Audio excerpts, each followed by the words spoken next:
If elected president, what is the very first thing you will focus on? I'd like to lay a predicate first. I am running for president, and I never wanted to be one, actually. But if I get elected, then no,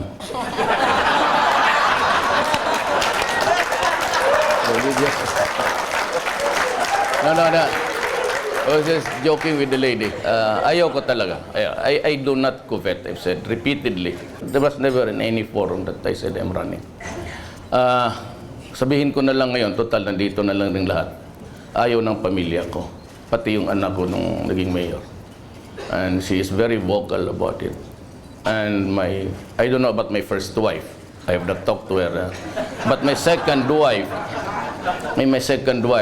she does not also want me into the loop. The third and fourth, may dalawa pa ako. But if I want to be president, you should know that I have this vice versa. Pero ito, I keep this sort of mistresses, but hindi ito gastos ng gobyerno. I mean, they do not, I do not house them in condominiums, high-rise, or villages naman. Boarding house lang ito silang dalawa. I wasn't able to. Okay, ulit nga. Kalimutan ko. Mayor, mukhang nadidistract kayo. Medyo maganda ho yung una nagtanong. Pero ang question po niya is, what is the first thing that you will do if When you're elected? I would suggest to the next president, the first thing that I'll do is 25,000 below, no more income tax. They can go home with their money. Second, as I will increase the salaries of our soldiers and policemen. Kulang yan, we cannot control corruption. Alam mo, diretso na lang natin. Mabuti pa. Let me tell you a story. I am not interested. I posted that declaration 2 years ago in the official website of Davao City government. Sinabi ko doon, I do not covet the position. It does not appeal to me. I have no need for it, and I don't want it. My stand today stays. Pero kung ako ang nandyan, I will not waste my 6 years to add to the 6 years of the past presidents. I hate to stay there for 6 years with an inaudible term.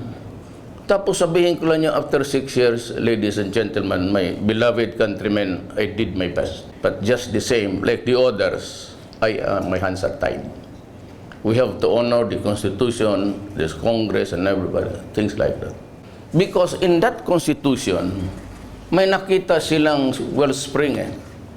And that is the appropriation. For as long as the President has to ask money from Congress, specifically from the lower house, wala ka talagang magawa.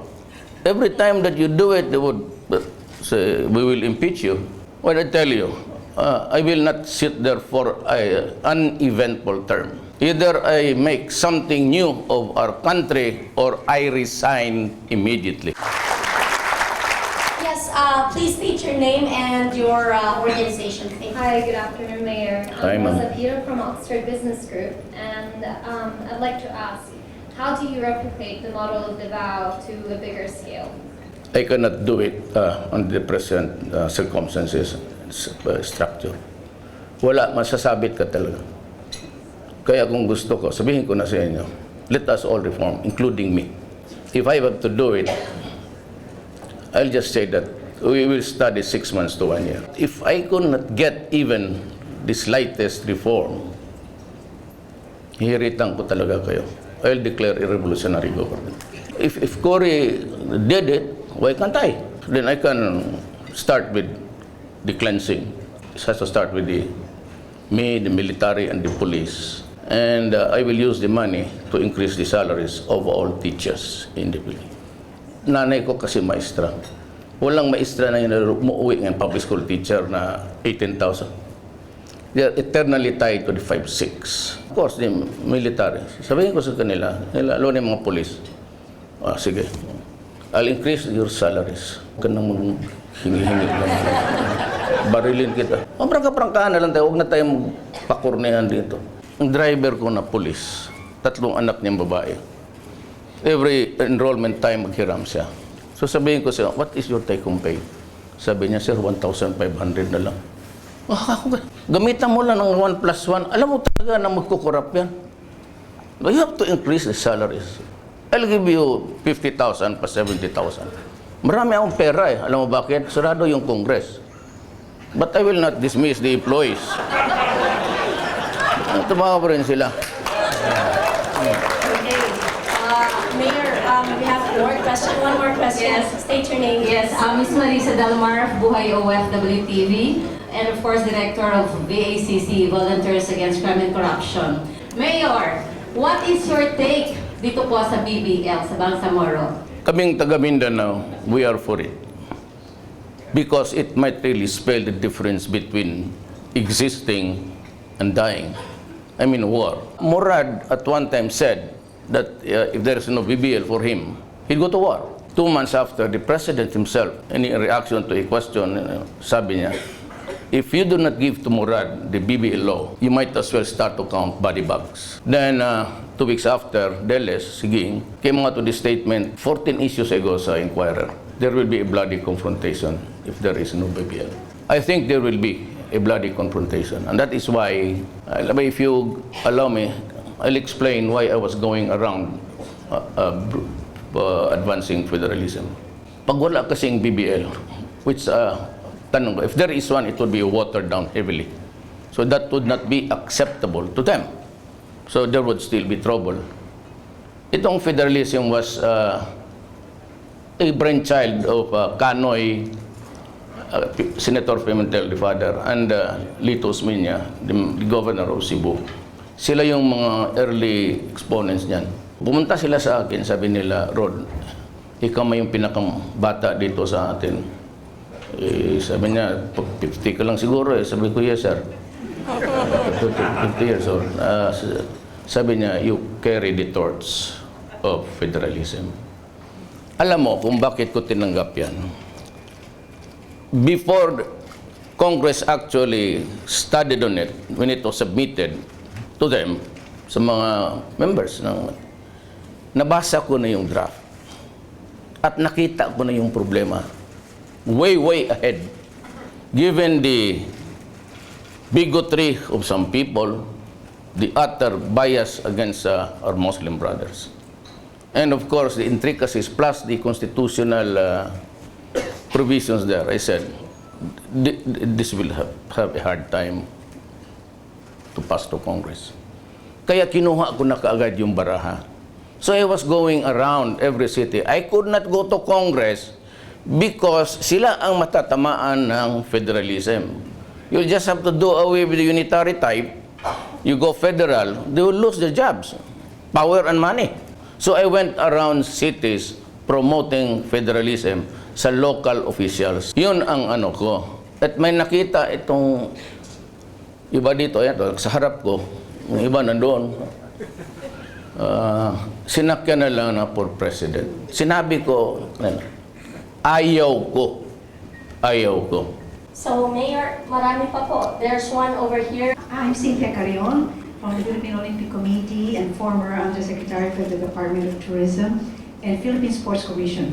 And I just wanted to know that all of us here, all I know, are clamoring for you to be the president to announce. But I would like to have the job of convincing your wives to please allow you to be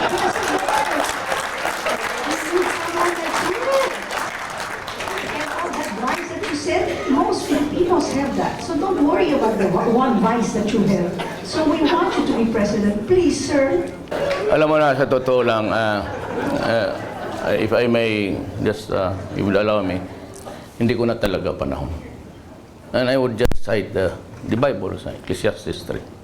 There is a time for everything. To be great and to be small. Time for plenty and a time for want. A time for sorrow and a time for joy. live time to die.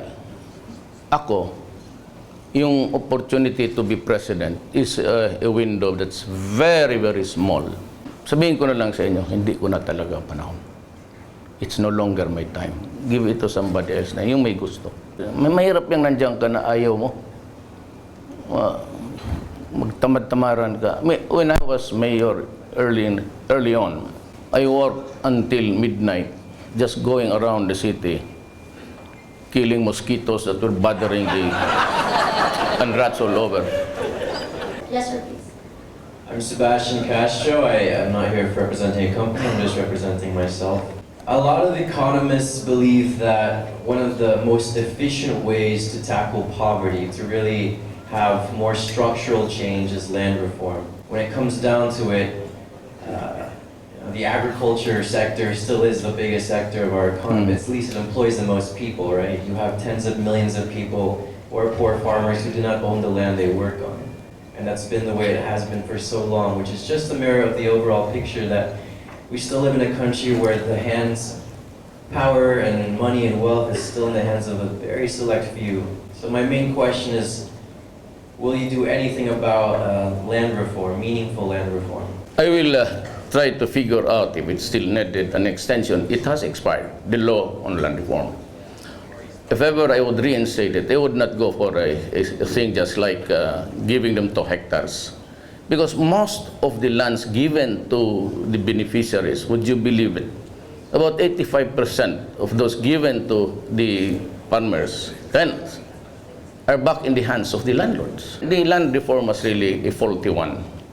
Unless you supply the farm implements, give them the fertilizers, the seedlings, and even assure them of the market. Because a competition of importation would really kill them.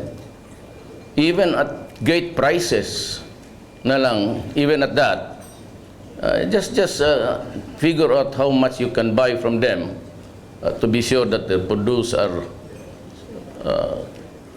sold.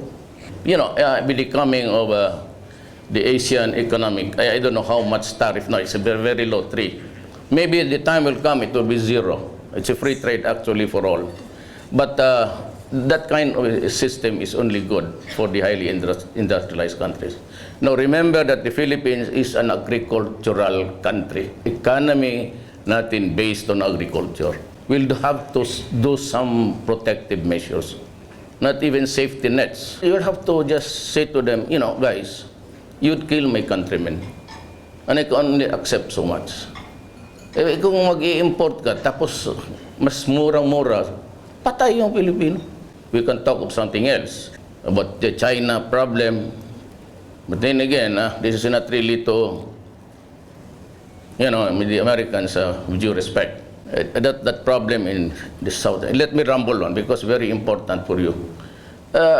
Anong China Sea? We cannot fight the Chinese. America will not die for us. I am very sure of that. As a matter of fact, they're already talking somewhere about closer ties. But the posturings in the South China Sea is something which has irritated the China. Eh kasi yung mga maneuver military, and they would ask, to whom are you directing your maneuvers? To Vietnam? Which is just in front of us in the West. Obviously, it's against the Americans. But the Americans they have a broken spirit right now. The class hatred, the color, has emerged again, rear its ugly head. And this is something which cannot be done publicly doon sa kanila. But we know that the problems of America are multiple. 2 of them prominently is there's a class, a race hatred now. It's growing. The Confederates of the South are really adamant about the freedom of what? To talk, to fly the flag. And America is deathly afraid of terrorism. The last thing that really would do is to go into a quarrel. And even in the Europe, it's losing its grip. About the Ukraine, nothing except criticism. Now Greece is being paneled by EU. withholding aid, and Merkel of Germany seems to be standing hard.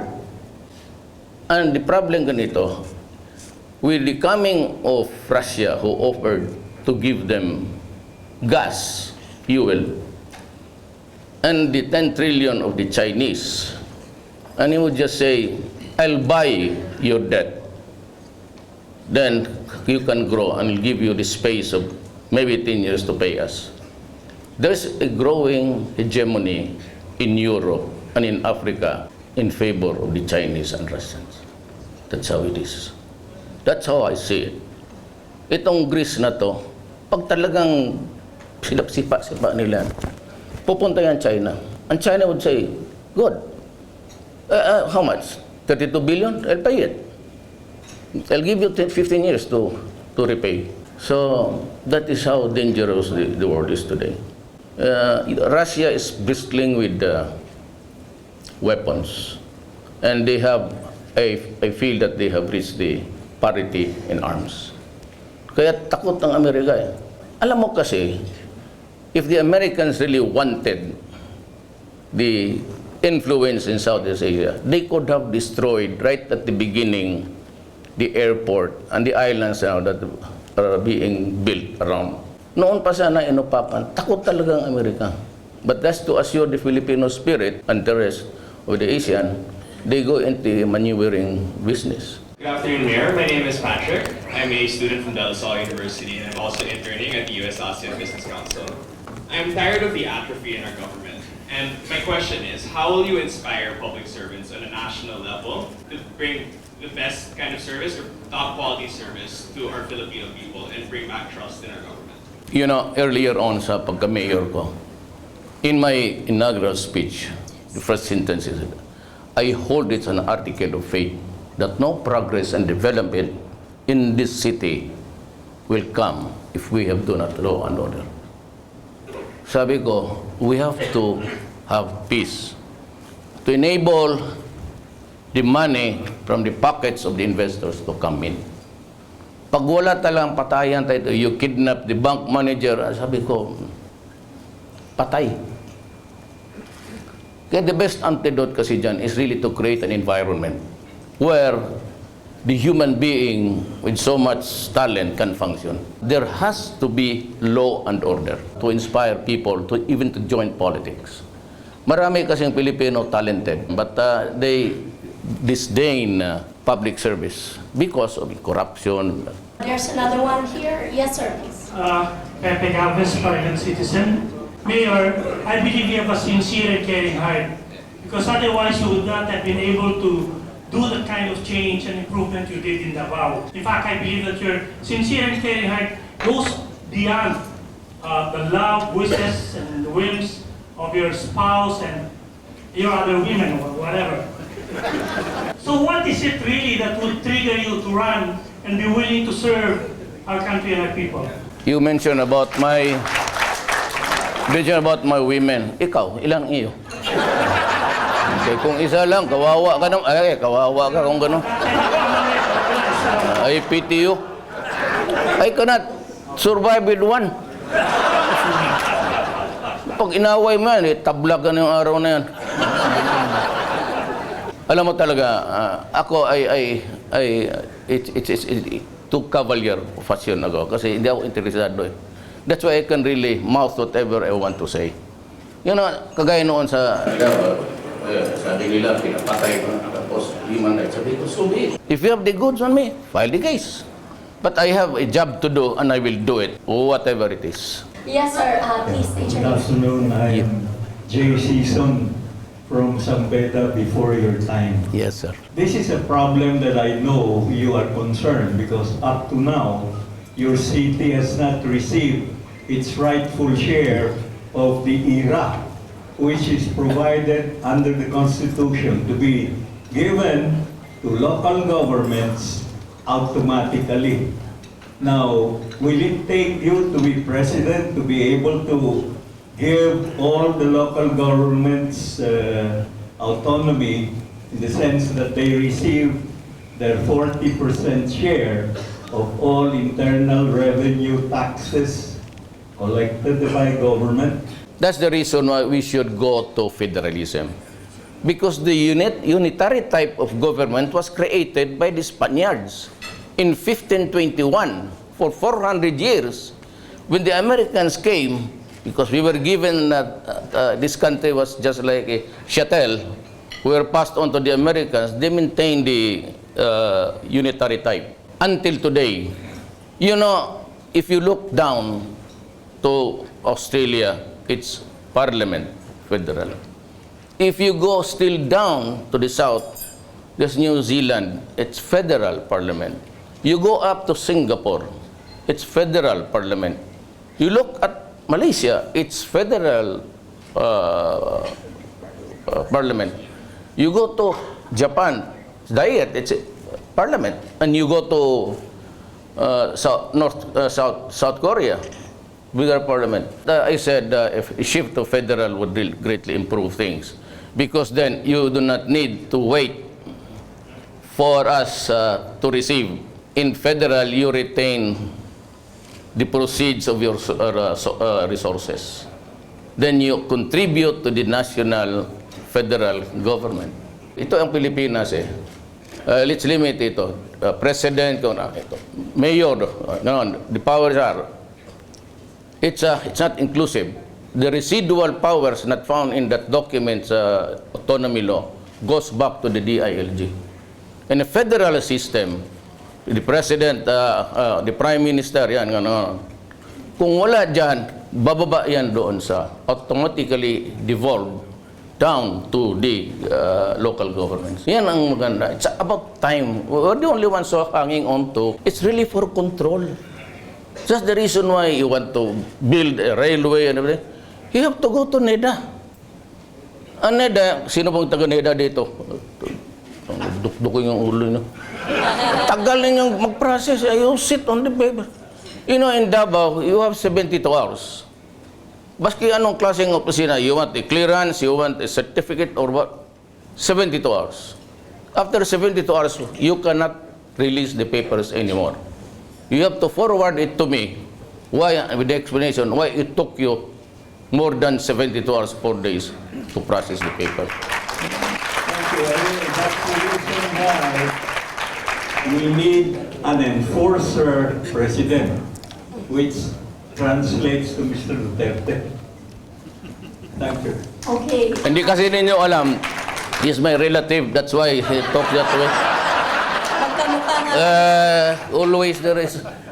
Okay, we have one there, sir. Hi, Mayor. I'm Francis Romero from Jonestown, the South Philippines. My question is, sir, aside from the nationwide government privileges and benefits granted to developers and investors like the BOI, the PESA, have Davao City, during your leadership, implemented special benefits or laws or ordinances that is aimed to further attract developers to develop in Davao or investors to invest in the city?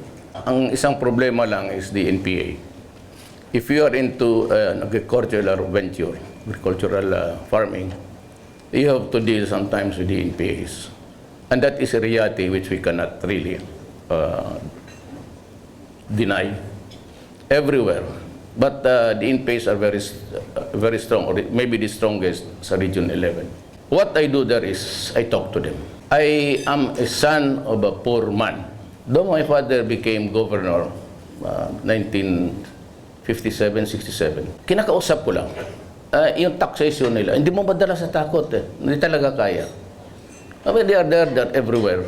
So I talk to them and to stop or to at least mitigate the travails of taxation. Pagkabago kasi sinasabi ko lang, Andre, pagbigyan mo ng panahon. Do not tax them to death at this early. Malulugi yan. Most of them bananas. Hindi banana industry. Kakao. Pero kung dito sa teritoryo ko, sa Davao City, I can guarantee you there will be no violence, even if you do not pay. Sinasabi ko, huwag ninyong patayin yung tao just for money. Prangka-prangka mo rin ako doon sa NPA. But I know the lingo, the talkative, because galing ako sa baba. It was a long and winding road of sacrifice, so that I really know ang problema sa baba. That's why I can talk to them. Pero yung mga business ventures, you let me know in advance so that I can talk to the NPAs. And maybe sabihin ko, give them a moratorium. Wala ka ng resibo dyan, ikaw pang apurado. But I take care of business sa Davao. And I must know. Ang rule talaga sa Davao, let me know kung ano ang problema mo. Kaya if I see yung mga kidnapper dyan, tapos sabihin ng pulis, sir, may nag-iikot-ikot dyan. Yung pa naman yung nag-kidnap sa Bulacan. Are you sure? Very sure. Kidnapin mo. Tabla-tabla lang. Tapos sabihin ng pulis, sir, nandito na sa amin. Sabi mo, hingan mo ng pera. Maraming pera yan kasi marang kinila. Sir, wala raw. Di ko patayin mo. Maraming istorya. Si Dilima. May marinig ang Dilima yan. Wala na Duterte. It is only in this country you take an oath to tell the truth. Sa Congress, I was summoned to testify against Bangayan because of the rice smuggling. So I was, do you swear to tell the truth and nothing but the truth? Yes. At one time, sabi ni Enrile, can you identify Bangayan? Yes, it's the one. Tapos tanong si Senator Enrile, Mayor Duterte, what will you do if you find Bangayan smuggling rice? Sabi ko, I will gladly kill him. Maya-maya, itong si Jinggoy, sabi, ano, sabi mo, ano? Sabi ko, I'll give you an answer which you want to hear. Pag uwi ko doon sa hotel, nakahiga ako because I flew in overnight kasi magte-test pa ako sa umaga. Yung crawler ng, hindi pala, nakaganon ako, sir. Diba, ang pula ako. Kalagay doon, Duterte to be sued for threatening. Bakit mo ako i-threaten? Masina. You tell the truth, yes. Anong gusto mo? Gusto kong patayin yan. Ay, bakit mo ako ngayon kukulong na... Yes, please. My name is Terry Felix. I'm from HSBC, and my question is, Mayor, if let's say you get elected into the presidency and you're successful in the office, as everyone in the room would seem to want, can you pick 5 people within the cabinet that you would want to remain in the same post for the next 6 years to continue their good work? Ma'am, sa totoo niyan, sabihin ko na lang, mag-resign na ako bukas, inyo na yung gobyerno. Kailangan, at this age, I said, I have enough accolades in my life to make me happy. Kaya yung pinipikit ko yung mata ko, I think about the presidency, Mayor, halos pareho lang eh. Except that I govern a bit of the territory in Mindanao. Para sa akin, okay na ako. Mga anak ko, tapos na. Nanununtok na nga yung gagang Inday na yun. Inday Sara. Yes, please. Good afternoon. Mayor, I'm representing from the Business Mirror. No? It has been said that the country has that unfortunate fate not to elect their good president, no? And you appear to be one of the good ones. How do you propose to overcome the tendency to elect only famous people, like those in showbiz, no? Ang ABCDE, itong D lower pa D, because of poverty and maybe the only luxury is really the shows, yung mga sine. And they identify themselves with the character that they see there. It's part of the psyche, the community psyche. Hindi mo talaga maano yan. Kasi kapag artista na, tatalon-talon na sila gano'n. It's because lack of education. We cannot hope to bring this country to the next century if we cannot educate. If you cannot educate your children. That is why I said, if I become president, I propose to stop infrastructure projects. Complete those that are being done, but no new. I will use the money for mitigation sa mga kapwa-tao natin. Education really is very important. Yes, please. State your name. Good afternoon, Mayor. My name is Josephine Reyes, Legal Broadcasting Corporation, DWIC, Home Radio. Sir, the recent schedule I have in Davao to visit our radio station there, I asked our staff, if you run for president, will they vote for you? They said no. because they don't want you to leave them. And then, if you do run for vice president, who will you run with? Or if you do consider presidency, who will be your vice president? Babae talaga yan, ma'am. Actually, ganito yan eh. I think that pardon me if I'm too presumptuous about it, but I think that most of you came here just to listen and maybe to know whether I am in the hustings already for the president. Sabihin ko sa iyo, wala talaga. I am sorry, but talagang wala na sa, sabi ko nga, hindi ko na panahon. I never aspired for any national position, but he's still alive. After alunan, gusto ni Presidente Ramos, ako yung DILG. I said, sir, hindi ko type talaga yung national. Actually, I do not like Manila. Ano dito eh? Gulo, tapos traffic. Then, kay Erap, sabi niya minsan, DILG or sabi niya, ikaw na lang yung customs commissioner ko na. Sos Mario Joseph, sir. Bigay mo yan sa iba, hindi ko type yung customs. Mamamatay ako dyan. Sigurado, papatay ako talaga dyan. Then, kay Ma'am Gloria, the last offer was Secretary of Defense. Nandiyan si Colonel Esperon, General Esperon. Gusto ni Presidente Arroyo nung I'll take over from Norberto Gonzales. Ayaw kasi ng mga military si Norberto. I don't know, but he's a good man. And itong Pinoy, to the day that he took his out of office, there was really no secretary for local governments. And I said he will just hang on himself to the position.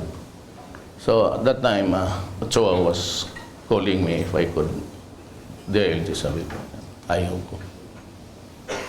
Vice President, wala akong ganawa. Kung ako ang Vice President, I will cabal with some military men.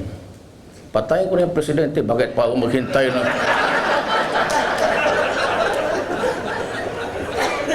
6 years in the waiting. Hindi mo naman sigurado kung ikaw ang susunod. Yes, go ahead, sir. Mayor, if indeed you're not running for president, what do you think of Vice President Binay, Senator Grace Poe, and the ILG Secretary Barron? I think they're all presidentiables, and sooner or later they'll be proclaiming their candidacies for the top post. They're all good officials. They are in the national scene.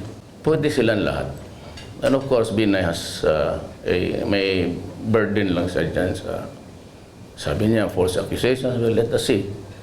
Po naman can survive the presidency by getting the best of the Filipinos, the best and the best and the brightest. All of them. Mar, ganun rin.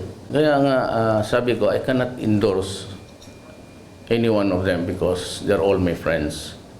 I want them to smile to me when we meet in the future na walang sama ng loob sa'yo. If I retire, kung magbalik yung anak ko, if you'll consider running again for mayor, I will retire from public life. I'm done. Because alam mo, ganito yan eh. When I am spent politically, and I grow old, with so much medical issues, to whom shall I go for refuge? To the people in Malacanang, and who would feed you and buy your medicines? It's your family. Yan ang takbuhan mo at the end of the day, pamilya talaga. Kaya everywhere I go, sabi talaga nila na ano. And you know, when I say that I'll be running, I will have a rebellion in my own backyard. So what am I supposed to do? Alam mo kasi, isa rin yan is, I have not tasted defeat in politics. I have, behind me, eight elections. Mayor, congressman, mahirap naman na maghanap ka pa at this age. Maghanap ka pa ng disappointment. You know, I said, I will be old. But can I overcome the stress of defeat? You want to retire comfortable mind and kung makatikim ka ng talo, mahirap yan. Sabihin lang na tao na, ito, si ano, corrupt, itong ano, ganon. Ay tabi so niya, bakit mo akong gawin excuse? The bottom of the matter nila, kanila yun. But do not make me an excuse just because they are not qualified by your standards. I am really very sorry, but I have to be very frank. I cannot go on with this false pretense na papatindig ako dato so that people will see me and maybe consider me as. I really do not need it. I'm sorry. Ayaw ko talaga. Kasi sinabi na pag nilagay destiny is God. O ngayon maglilagay ako ni God dyan, sabi ko unang iiyak, si God talaga. Sinabi ko sa iyo, God, give that destiny to others who need it, who badly needs it. So we have time for one last question. You have the microphone. Go ahead. Please state your name, sir. Hi, Marco De Pablo from Jones Lang South. Good afternoon, Mayor. You have continued to dispel rumors of your possible presidential bid. There's a saying that goes, the only way for evil to prevail is for good men to do nothing. If after the outcome of the 2016 election, and the elected president fails to succeed in uplifting our country, would you have any regrets in not pursuing the presidency? No, I would not. I would just say, I'm very sorry. But I could not be the excuse of, you just look at the national scene. They're all here. And you can have, your time to examine them, their competence. Huwag na lang ako. Kasi, madugo rin yan. Sinabi ko na sa inyo, hindi ako uupo dyan. Nasabi ko, after 6 years, I did my best, but my best was not good enough. I would not waste 6 years. Kung ako maging presidente, after 6 years, there will be a new government and there will be at least the standard. Sipain mo talaga lang dyan. Ang delikado kasi sa akin, I might go extreme. If I cannot get the reforms 6 months to 1 year, I will declare a revolutionary. Tapos yun, all in government are casuals. You hold it, hang on there until you are advised to go. Tapusin na natin, I'll have the last piece. You know, I am Rodrigo Duterte. I am a Filipino. I love the Philippines because it is the land of my birth. It is the home of my people. Tapos na ako, ginawa ko na ang kahit kaungan ko sa Davao. But there was a price for that. It does not, peace and prosperity does not come easy. May bayad yan. At wag mo na ninyo akong tanongin unless you want me to go to prison. And if you want, you get the evidence from sources, not from my mouth. That would be bad. I mean, ako, I'm no disciplinarian, pero wag mong gawin ang susunod mo. Hindi kita pa malusutin ng gano'n, especially criminals. Total, nagsabi ko na, leave the city. Because if you don't, maybe one day, you'll just have to go. Might be a horizontal position for you. Ladies and gentlemen, I apologize for the things that I have said. I hope you'd understand it. Ganon talaga ako. I ask for your forgiveness. Maraming salamat. Please give Mayor a big round of applause.